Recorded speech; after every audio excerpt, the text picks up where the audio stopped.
Good morning, ladies and gentlemen. Early this morning, what, 5:42 a.m. Couldn't sleep, thinking about you.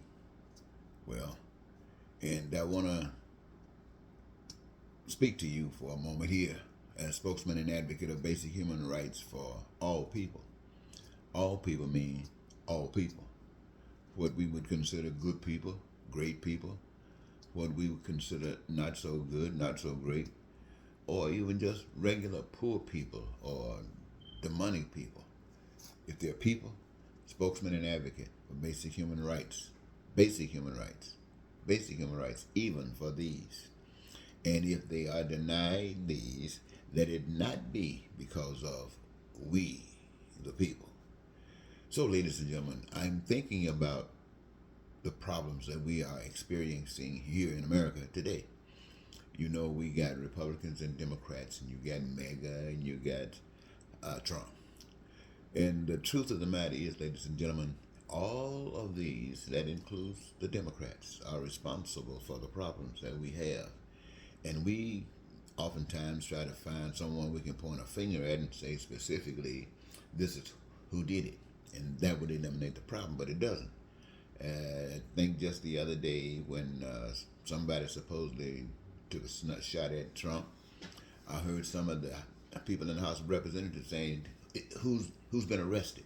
I mean, a day or two passed, and you're saying who's been arrested?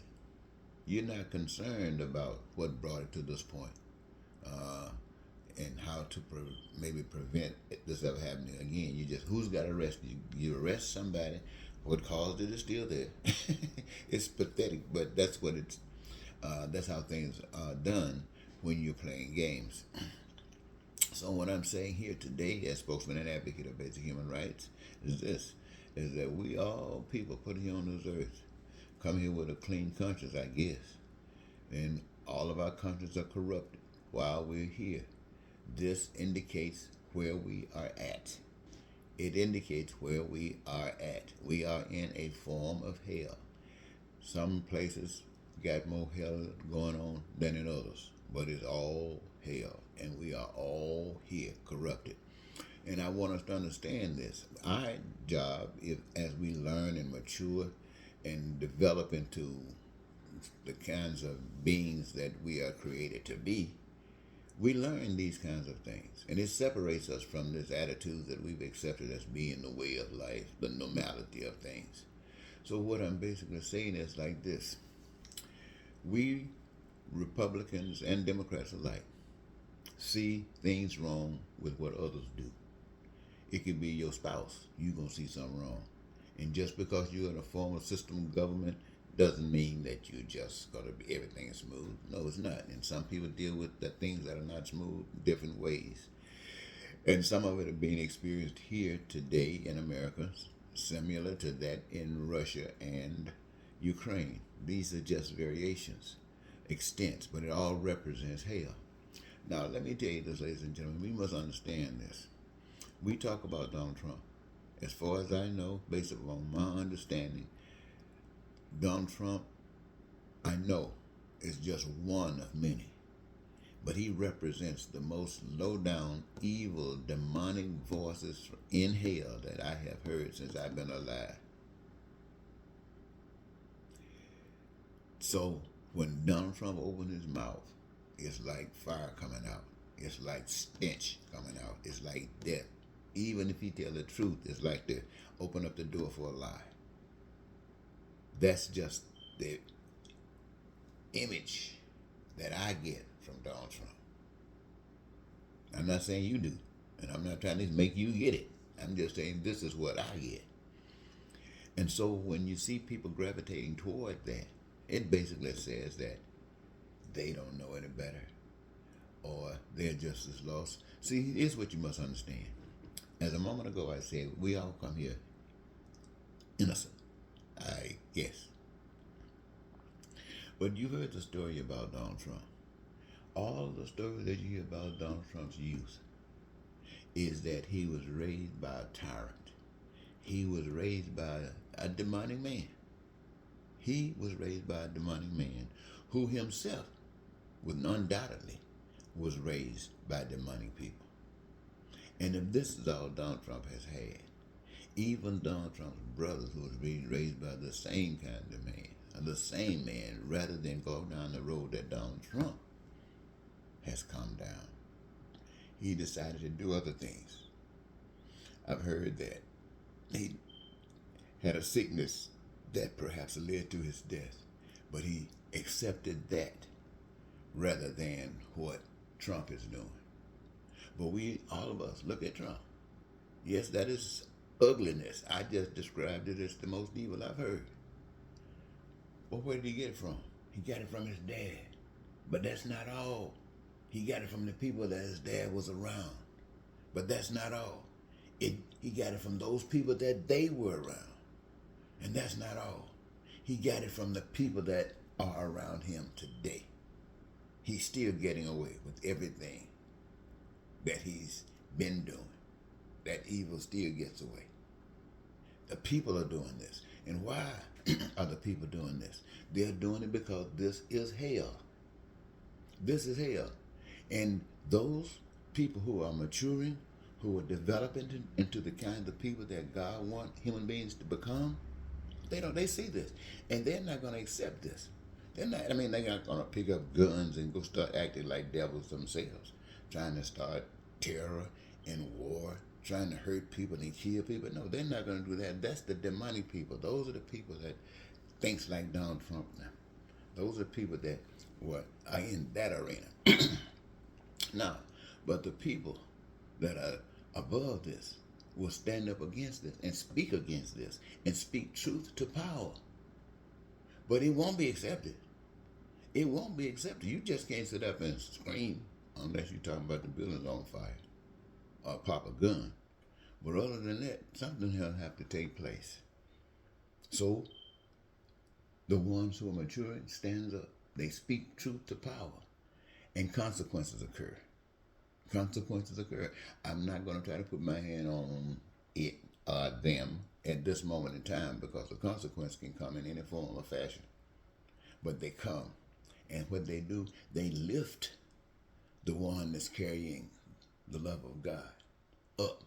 You see, being here on this earth, as long as we are, however long that might be, it's still hell. And all of this time while we're here, there's one goal.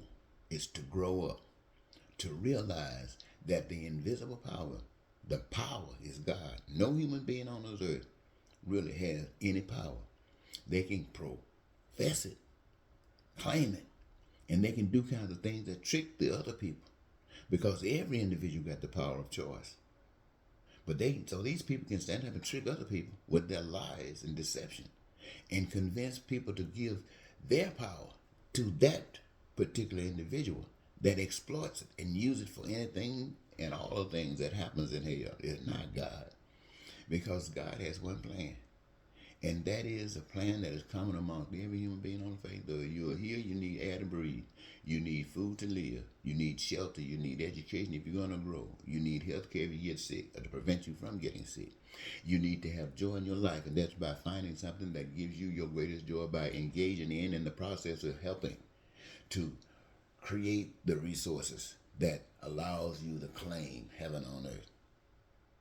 That's what God does. Engage you in the process. You create heaven because you got the love of God in you. And it just unfolds like this.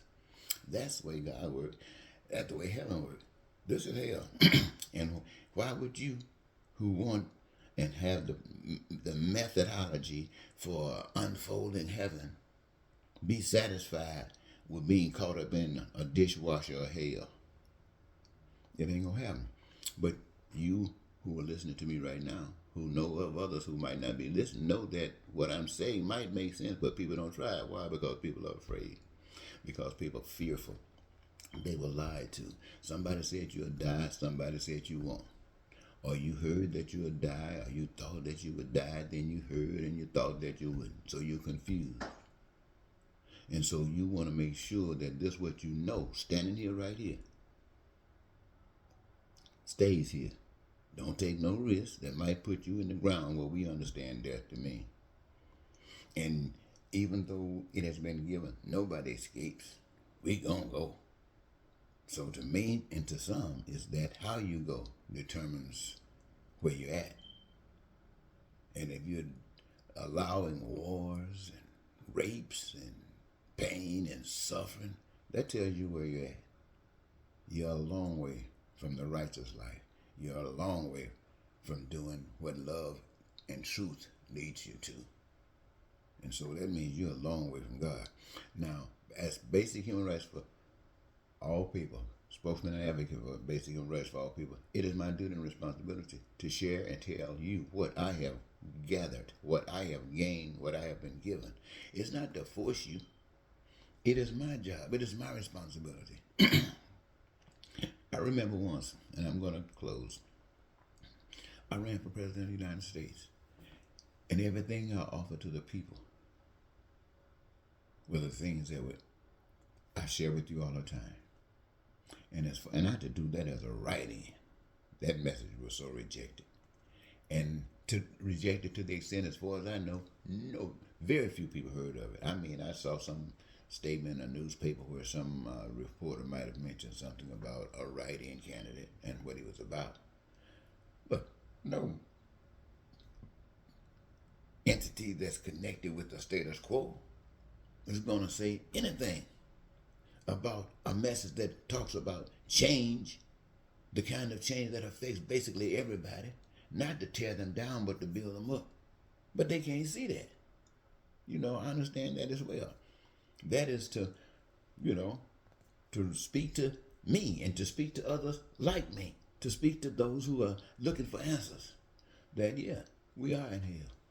Yes, we are in hell. So even in America, the greatest nation on the face of the earth, the most gifted nation on the face of the earth, we are just another room in hell. Just another room in hell. Think about it. Until next time, Eddie Marcus saying goodbye for now.